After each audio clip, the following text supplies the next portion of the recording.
week, I'm delighted to welcome as my guest Sam Smith, entrepreneur and founder, former CEO, and advisor to FinCap Group plc.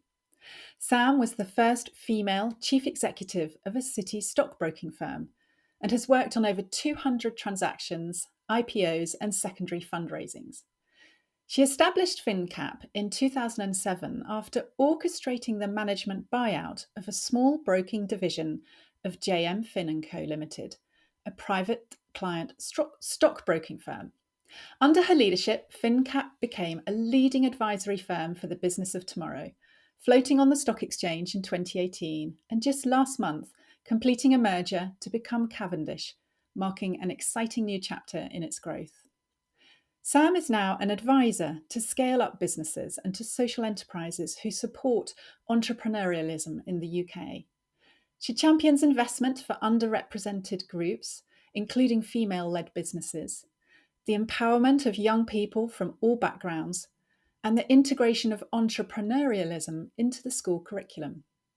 She's part of the government task force on women-led high-growth enterprises, on the advisory board for Every Woman and the University of Bristol, and she's a non-executive director of Summer Group Limited, Solid State plc, 55 Redefined, and Griffin Markets Limited, and patron to the Entrepreneurs Network. She's won numerous business awards and is the author of The Secret Sauce: Superscale Your Business and Empower Your Talent with Empathetic Leadership, published earlier this year by Rethink Press. Welcome to the business of being brilliant, Sam. Thank you, Helen. It's fantastic to have you on here, and that's quite an incredible CV. And I'm so looking forward to getting into that story of how you initiated this new division at JM Fin and then took it on such an incredible journey, and a journey that's still continuing. But also chatting to you about, not just your experience of doing that, but how that has led you to do the things you're focusing on now. Yeah, very much look forward to talking to you about it. Yeah. And has life slowed down at all since those days of multiple IPOs and growing a business? It seems that, I think I wanted to change of pace rather than to, everyone's saying I've retired. I definitely have not retired, but I think I'm 49 years old. I still, I feel like this is my midlife restart.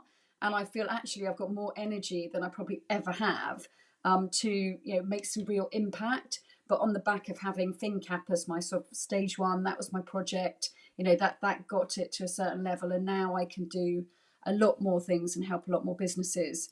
So, I'm very excited about this next chapter, but still busy. Yeah, I'm sure. And what you were just saying about this kind of new burst of energy being channeled in a new direction would very much resonate with another podcast guest, Dr. Lucy Ryan, whose book is making waves at the moment, just launched as well, about revolting women and about their midlife careers and how they have buckets of energy and dying to put it to great use and grow. It's a huge talent pool, actually. And talking to women, it's such a wasted resource, actually, to try and get back into the market, which is partly why we wanted to start working with 55 Redefined, which is a board I've recently gone on, who are focusing on the over 50s talent pool and sort of attracting and retaining that talent within workforce. So yeah, I agree. It's absolutely, I'm hitting 50 next year. I fully plan that my next chapter is going to be the most fulfilling and actually I can give the most back. Yeah, that's really interesting to hear. And so that's one of the things you're focusing on now work-wise, and you're also championing, female-led entrepreneurialism. Is that taking off? Is it growing well in the UK? Is it something that's just really challenging for women to do at the moment? So I think, my interest has always been around entrepreneurship and actually all young people. So I think sort of the social mobility angle and how do you give every child a chance to fulfill their potential is my main passion. But obviously within that, gender sits as a very underrepresented group. So it is important to me that I can role model for other women. And so as part of the work of the task force I do, which is chaired by Anne Bowden, the Task Force for Women-Led High Growth Businesses, we are looking specifically at how we can not just get women to start up more businesses, and certainly at the same rate as men, but how once they get to a certain size, they can think about really super scaling. So if you look at the stats coming out of the Scale Up Institute, the number of women in that high growth space, which is growing 20% a year for 3 years in a row, and that have hit the 10 million turnover barrier, and which is really, it's getting to real sizable business then, where you've got scale and you've got commercial proof of concept. Those numbers are growing exponentially. So we've now got around 600 businesses in the UK with female founders that have scaled it to 10 million turnover and are fast growth. So that's a very big number that's coming from a base of less than 100 a few years ago. So you hope, we're really on a path now of the more role models we have, the more it encourages others. So we just need to make it a very clear choice for women and enable the same networks, help the funding environment. I personally believe it all starts at school. I think, as everyone knows, I'm really keen to get some sort of entrepreneurship curriculum or entrepreneurship skills training into schools, because I think it really highlights the need for life skills that are useful to work, not just the academic subjects on the curriculum at the moment. But the stat is, it's amazing actually. 11 to 18-year-old children, 80% of them at least can't name one single female entrepreneur, and they can name a man. So, if you're sitting at Wow. schools, you're 11 to 18 and you're aspiring to something, it doesn't mean everyone needs to be an entrepreneur, but you need to think that women can build businesses and be in positions of power. And I think that's absolutely critical to breaking down barriers. So a lot of work I'm doing is really around that. So schools, women, encouraging at the sort of real starter age, and then also some work on how we can help scale once women are at that million turnover and want to grow. Yes. Yeah. And what you're saying is reminding me that when I was in my sixth form, we did young enterprise and formed our, little businesses with a business mentor and came up with a product and sold it, flogged it to all our friends and teachers at school and family members. And I know that's still going strong, I think, from reading my old school's kind of alumni Yeah, they're magazine. great young But enterprise. Yeah, but it's in yeah. secondary schools. So what we did when I was at FinCap, and this must have started about 10 years ago, we worked with a business called Stepping Into Business, which were putting an entrepreneurship version of that into primary schools, because my daughter's now 9. But when I started it, she was very little, and I was trying to explain to her what I did as a job. And that's how it started. And it's quite complicated to explain, what is an Yeah. entrepreneur, what is a CEO, what's even a company. And I managed to, we were sitting in the kitchen, and I think she was about 2 or 3, so saying, what do you do? And I would try and really break it down into basic language. And where we got to was just sort of explaining, this sink is made by a group of people that is a company, and this TV and the programs on the TV. And we go around the room and saying, everything is made by a company. And that sort of really stuck with her. And that, does she understand what I do? I'm not sure. But, that we started the language. And then I thought, actually, Yeah. we need to get into kids' heads earlier this concept, because it is a relatively easy concept to understand if you can break the language down. So that's why we started Yeah. working in schools to put that in. And it made, oh God, some of the schools I went into made an unbelievable difference. And it was really inspiring the kids that maybe were being left behind by the system in particular. And that's what came back from the head teachers. It was like, actually, someone's got learning difficulties, they don't think they're engaged with the curriculum, they maybe have troubles at home, all these sorts of things where they were struggling academically. But this entrepreneurship curriculum came in and they were suddenly engaged, they were interested, they wanted to learn about marketing and how to make a business plan and how to negotiate and how to do your market research and actually how to present, how to shake your hand, how to put something together. And that was, it was transformational for me, because you think you are changing kids' lives at that point and making them feel Yeah. like they are very valued. So I think it's Yeah. hugely important. I mean, it's a great passion of mine. Yeah, that's fantastic to hear. And I know, for so many kids, school life is just about the academics, right? That's the big message they get, is you have to do well in the exams, or Well, and get that's your the marks and measure of everything. success. Yeah, exactly. Yeah, and Yeah. it shouldn't be the measure of success. It's only one part, and not everybody. My daughter has dyslexia. I am dyslexic. It's school is a challenge. I hated school up to age 15. I really didn't like it, um, and she's pretty much the same. So yeah, but you have all these other skills, the creativity, and they will be the game changers of the future. So I think do really need to look at it. Yes. And you were making me chuckle when you were talking about how you were explaining to your then very young daughter about some basic terms, because we've kept hens for a few years now, about the last 5 years, and my Yeah. daughter's now 12 and very much starting to think a little bit more about income, aka expanding her pocket money and how she can earn. And we were chatting a while ago about, she said, oh, we could sell the eggs, and I'm like, okay, well, how would you go about it, and tried to turn it into a little business education conversation. She's like, well, I definitely think we'll put a sign out, £6 a box, blah blah blah. And I'm like, hang on a minute. How many people do you think are going to buy it £6 a box? Well, they all will. And I'm like, well, how much do they sell for in a shop? Oh, I don't know. I was like, well, you might have to do some No, pricing and it's just research. it's planting Yeah, the seeds. Yeah, yeah, I think it's so important. It's just those little relevant examples. It doesn't have to be complex, but you just plant the seeds. And when yeah. you plant seeds in kids, as we all know, it opens the window of opportunity. And it's exactly the same with businesses.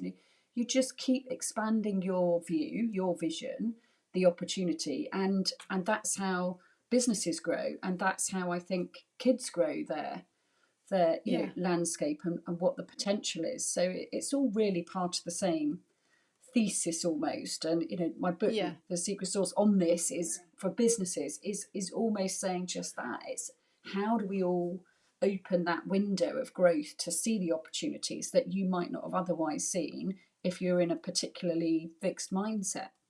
Yes. Yeah. And I loved some of your messages in that. And we're going to get into that very shortly. But it's just made me wonder if you might ever write a second book about becoming an entrepreneur for younger school children, and, pitched at that kind of school age audience. Get them I thinking. always wanted to write one, and I've got a title. It's in my it's in my head. I've mapped it out, and I thought that would be the book I write. But when I left, I think given I was mulling over what I want to do, what's really important to me, and when culture became the key driver and really trying to make a difference in the business world in terms of promoting what good growth looks like, and to turn ESG from a box ticking exercise into actually what is good growth. Well, it's doing the right thing, and what does that mean, and how can we value our people.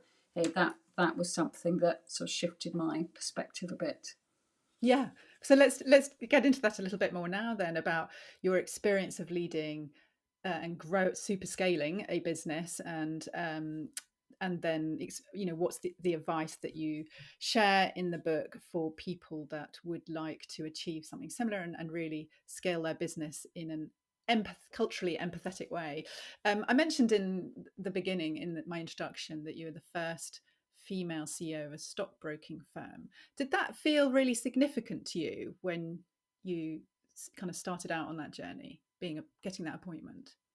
Not really, no. I mean, I do get asked it a lot, and it's a funny thing to go through, because when I started at KPMG, I left university. I got a degree in economics and accounting and law, so I did really like the business side of things. I went straight to KPMG, and when I started as training as an accountant, I was really the only female in my area, in my sector. So it just was a normal thing as I went through my career. I would be in a room of 100 blokes, and there might be you. And I don't know why, but I never ever thought it was anything other than that's just how it is. My first experience at work experience, Mm, actually, I think when I was 16, was walking onto the commodities trading floor when it was open outcry, and that was quite a horrendous experience, actually.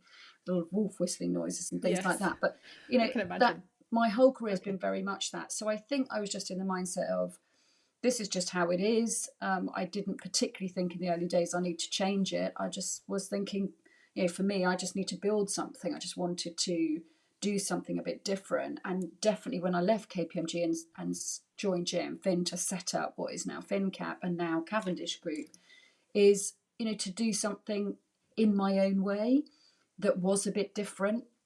So I think being female in that respect, as I grew the business, and certainly by the time of the MBO in 2008, being the only female was a real benefit. And I took advantage of that, because in terms of media profile, all the things around it, it was different, and we could create this different culture, which was not like anybody else. And I think that was because I was a female leader as opposed to a male leader. And if you look at culture now, we all talk about culture in business, and that's a normal thing. But when we did the buyout in 2008, which was a long time ago now, our big premise was, how do we treat people differently? Not just our clients in the small company universe, but how do we treat our people differently? And I think it took me probably 2 years to get the concept of me being female and different is a massive, massive positive. So it did take a little while, but once you realise it's a positive, it's been great. So to me, it's been nothing other than advantageous, and I think that's why I'd encourage more women to get into it, because I think a different style of leadership, this empathetic leadership, which I think is becoming more and more relevant, particularly in a world where business needs to be about good growth, not just growth at all costs, that women have a massive place in that, to try and disrupt the way things are led and do things a bit differently and be a bit more people inclusive.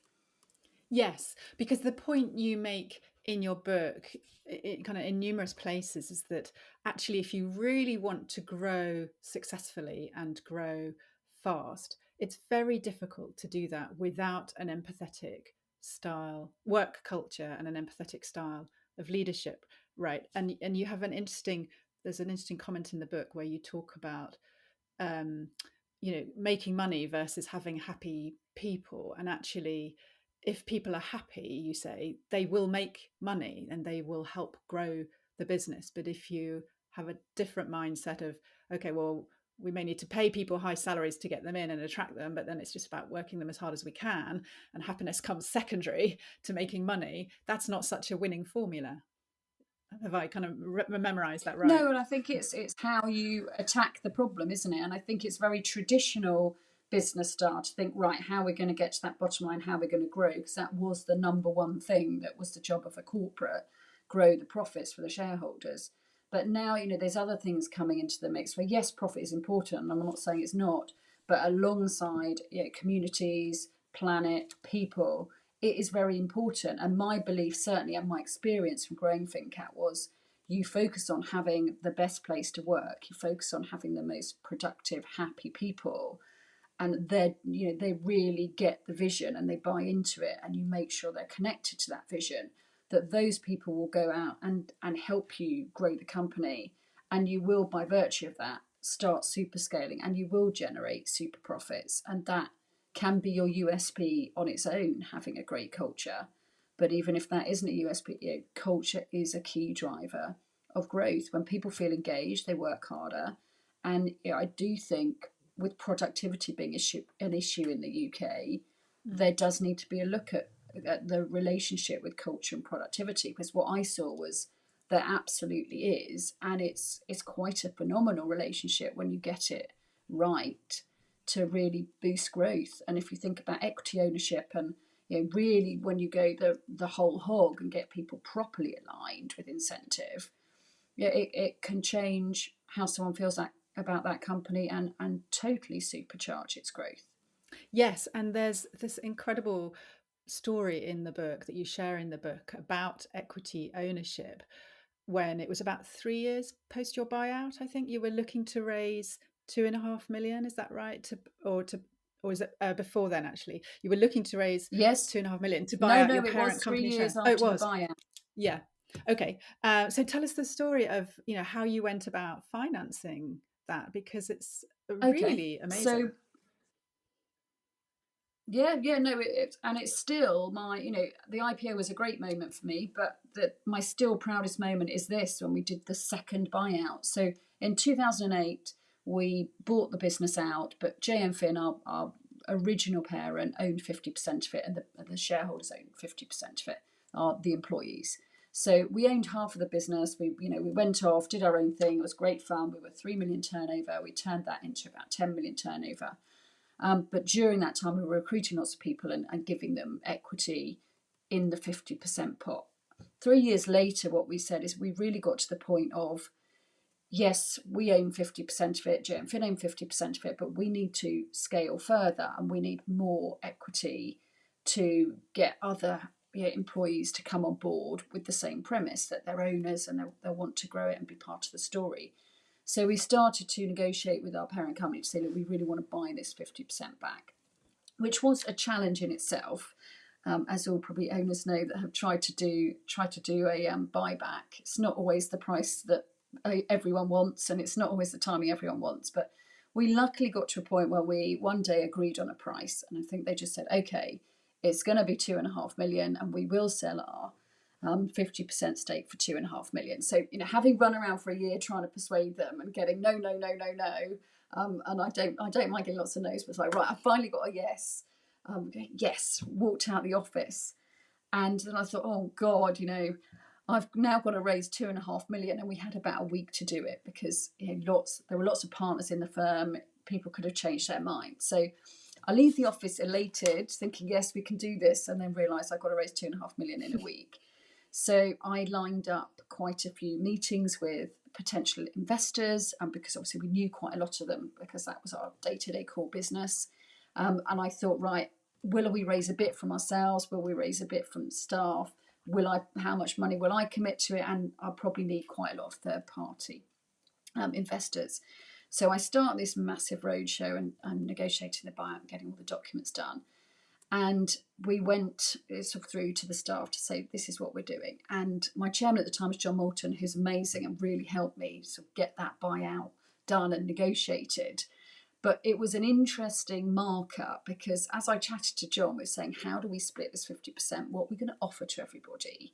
How do we do it? And in our industry, being a bit aggressive, being a bit about the management taking everything for themselves and not really including the team was a big theme in our part of the market. So I thought, okay, this is our chance to really sort of do what we mean, do what we say, and be fair.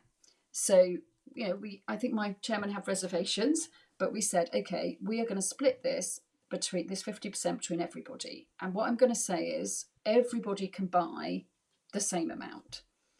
And I'm going to help them finance that somehow. And if everyone buys the same amount, we'll all be equal shareholders. But if anyone wants to buy more, including myself, including my chairman, then that will only come if other people don't want to take their full allocation.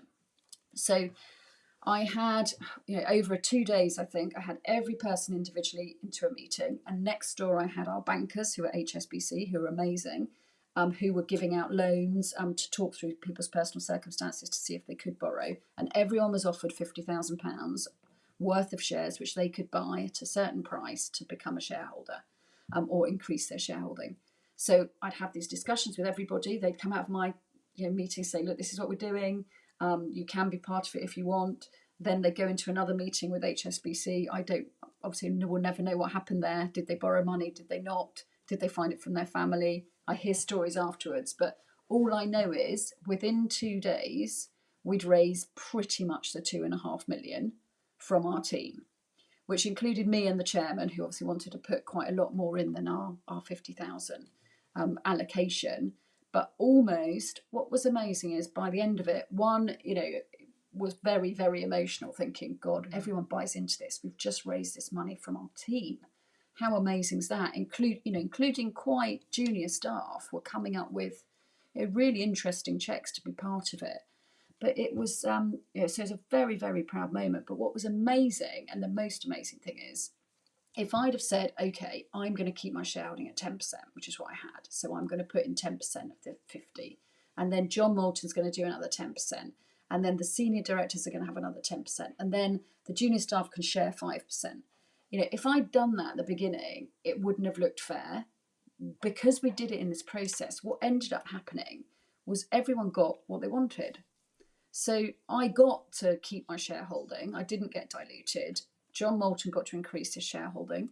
Other people, got to buy in when they didn't have anything before. Some people sort of bought a bit more than they wanted to. But it ended up with exactly the same outcome, but it was done in a completely different way. And I think that that for me showed, this is how you can do things. You can be a bit brave and you can break the mold. And I think, John, when we chatted at the end, it was like, oh, well, if we'd done it and just told them this is how it's going to end up and this is what they're getting, that's basically what's ended up. But everybody had the equal chance. And that was important to me, to set my stall as a CEO, to say, I will not ever leg you over. We will be fair. We'll do it properly. We'll do it the right way. And it was a great outcome. Yeah. Could have also gone spectacularly wrong, Well, but luckily it didn't.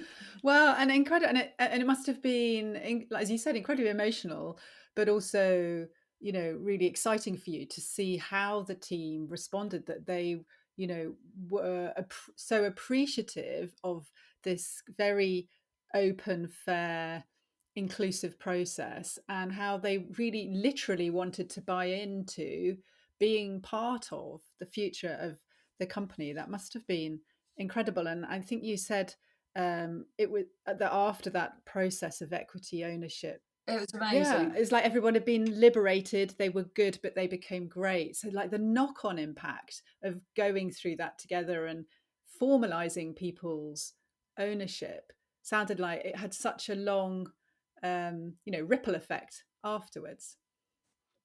Yeah, and I talk about it in the enrollment piece of the pie, which is, how Hmm. can you, once you've set an exciting vision, how can you really connect your team to that vision and then get them properly enrolled? And I think, that it's about an emotional connection to the vision and the business, and it's about a financial one.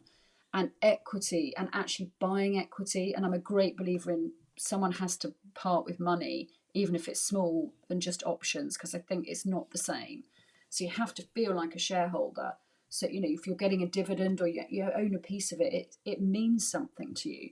And when you have that financial connection to the business and the vision, suddenly it comes alive. So when you obviously have to have a good vision in the first place and make it very relatable to everyone. So that's sort of stage one. But once you are financially connected to it, we'd have a great example where our receptionists, who are absolutely an amazing team, would buy some shares. Not very many, but they'd be a shareholder. And what you could do then is say, look, you are so important because you're the front face of the firm. So if our vision is to be this, and if this is our values, you are demonstrating it as the first front face of every client that comes in here. So how important are you? Like massively, because you're selling that is the first contact. And they really got that, and they would go above and beyond to be the vision, be what FinCap was all about, be what our values were all about. And I'm just not sure, even if I'd done the yes, this is the vision and this is how you're important to it and this is how it relates to you, if I'd done all of that, which is stage one, and they're emotionally connected, great. But just having that small shareholding, and some of them will put Hmm. in £30 a month. So, it could be quite small, but you just feel like you're part of the team. You're all in the boat. It's like the whole rowing. If you think about rowing boat, it's like the whole rowing eights in it.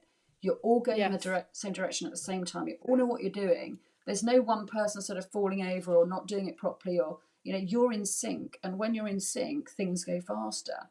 And every piece of the operation working like that makes a phenomenal difference. And I think that's important for companies to realize. It's not just the front facing, it's not just the revenue generating teams, it's the operations, it's reception, it's IT. They all have a massive part to play in the super scale journey, and equity does that because it doesn't differentiate. Yeah. And in the book, it's kind of your advice is structured around the six ingredients for super scaling your growth. And you've talked about some of them, about exciting people about the vision and enrolling them kind of emotionally in a meaningful way. But you also give lots of very specific examples of how people can do that. So one of the things that struck me is just how much care and attention you put into not just kind of recruiting people who shared your values and who were emotionally intelligent, but then you had a very detailed kind of 90-day plan for looking after those, each and every one of those employees that joined your firm, which is a real commitment to integrating them in the team and making each person understand like how they're going to contribute, what their future could look like at the firm. That to me, I mean, I've worked with a lot of kind of HR directors and different organizations in my consulting days, and I don't think I've ever heard of a company doing that so systematically. It's funny though, because I only got that from a book that someone else wrote, and I am a massive reader of business books. I'm so boring about it. I get through them like mad, and I always think, right, if I get one good nugget from any business book, that's great. So I just go through them at a rate of knots. And out of one was a big thing about the 90-day plan, and it was when we brought in two quite senior people who were sort of our next stage of growth. So my main task was how I'm going to integrate them into what is a really sort of family culture. And they're quite new and they're quite senior and they're going to be running people. And it's going to be a bit strange. And when I did the work on it with a coach and sort of reading a lot of books, this 90-day plan was a key part of it. And their concept, and I think they had a lot of evidence for it, was that in that 90 days, in that 3 months that you're there, that is the crucial bit between are you in it? Does everyone buy in or not? So that's when people make their decisions. So you can either get some really quick wins in that first 90 days, or you can, be concentrating on something else, go back to it later, 6 months, a year later, and it's too late. So that's what really drove me to think it's 90 days or it's never really. That's the concept. So if you want to focus on inclusion and making sure that Yeah. person is fully integrated, fully included, getting buy-in, everyone's happy to work with them, there's no politics, that you have to do the work in the 90 days. And then it makes your life so much easier later. And I think that's the case with a lot of the things I talk about here. It's almost doing the hard yards, which every CEO is run off their feet. That just like day to day is a lot. So anything extra that's more long term is always harder to prioritize, which is why I was trying to bring out the internal comms, which is a nice to have. A lot of people forget about it. It's so important for that long term equity planning and incentives. You can always kick it down the road, but it's so important to do it at the beginning. Focusing on inclusion, engagement, and excitement, and all of the stuff that is seen by a lot of people, and I think still is, as a nice to have. And I haven't got time for that. And or we're busy on we've got to hit this profit number, so we haven't got time for that. It's important that you do have time, because the investment in that 90 days, the investment in internal comms, the investment in all of that is what then leads you to superscale your growth later. And you won't know it's worked until much later. But for me, it absolutely did work. And it was a critical part of what I considered my day job as CEO, is to make sure it's there, make sure it's prioritized, make sure it's front of the agenda, and make sure, certainly I was doing that 90-day plan with any senior person or any person of a new team, because it was mission critical. And everyone knows what it's like. You bring in a new person, they look Yeah. great on paper, but people don't like them and it goes wrong, and they don't sell it in the right way. The politics and the outcome of that can be quite difficult for management time. Yeah, yeah. That's great advice about how you bring people in, but also your reflections on, what to pay attention to and what to spend your time on early in the business in order to open up those growth possibilities later on. And if you only start thinking about them later on, you've kind of missed the boat, or it's going to be a whole lot Yes. harder than it could have otherwise Yep. been. So I love that advice about, keep working actively on the long term things, as much as the short term demands of the day to day. And people listening who might also love reading business books, I'm going to pop a link to your book in the show notes. I'm certainly an avid reader too, and absolutely loved all the advice in your book. So do check it out if you're thinking about growing a business, or perhaps finding it tough to grow a business, or want to inspire someone young in your life to grow, to get entrepreneurial as well. Sam, it's been fantastic talking with you today about your experiences of leading and growing the business and writing the book and sharing your scaling expertise with many other people in many different ways. If people want to connect with you or follow, your work professionally, what's the best way for them to do that? Probably via LinkedIn. I'm Sam Smith TF on Twitter, and I'm on LinkedIn. So Sam Smith Entrepreneur. I'm also got an email address, which if you message me on LinkedIn, I can give you. Fantastic. Thank you. I'll pop your LinkedIn profile link in the show notes as well. But it's been such a delight talking with you. Congratulations on all that you've achieved at FinCap and following FinCap, and best of luck with your many different ventures and social initiatives as well. Thank you so much for being a brilliant guest. Thank you so much, Helen.